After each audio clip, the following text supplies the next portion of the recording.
Friends, today I am going to prepare dal makhani, which one I have taken 1 cup of urad dal, wholesome black dal, and then I have taken rajma. So I have over soaked near about 6 to 7 hours. So then I boiled it with 4 to 5 whistles.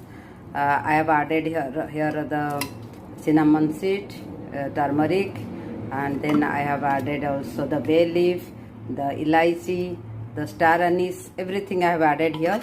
Here I am taking near about 2 tomato watermelon seed. So 1 to a tablespoon.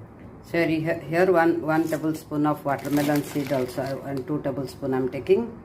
So this all I will grind, and to 4 to 5 black pepper also I'll add, and then I'll grind it into a paste. So let's start our dal makhani. So you can see the masala I have prepared. And after preparing this masala, I have taken the kadai.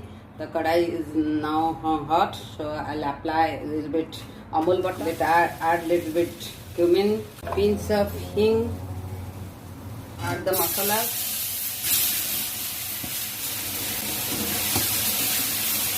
Here add little bit amchur, turmeric, coriander powder, little bit cumin powder, and 1 tablespoon of red chili powder. So all this mix up with water pour. So then the masala should not be burned. Methi, kasturi methi will be nice flavor. I have added here the garam masala and the chole masala. Mix the masala thoroughly so that the oil will be separated and cooked properly. Should not be burn the masala. And how much the masala will be fried, that much taste will come. I am adding all the dal. You can see all the dal I have added into this. 1 cup of water I have added. So let it boil for near about half an hour.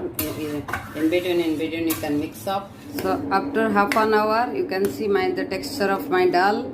So this is the dal makhani is almost ready. Now last final tadka I will give. You can see this. So I have taken the tadka pan. I have taken the butter and added 1 tablespoon of cumin seed, 1 red chili, a little bit of hing also, 1 tablespoon of red chili powder, and immediately do not burn, and immediately add into the dal. You can cover it. So just cover. So now my flavorful dal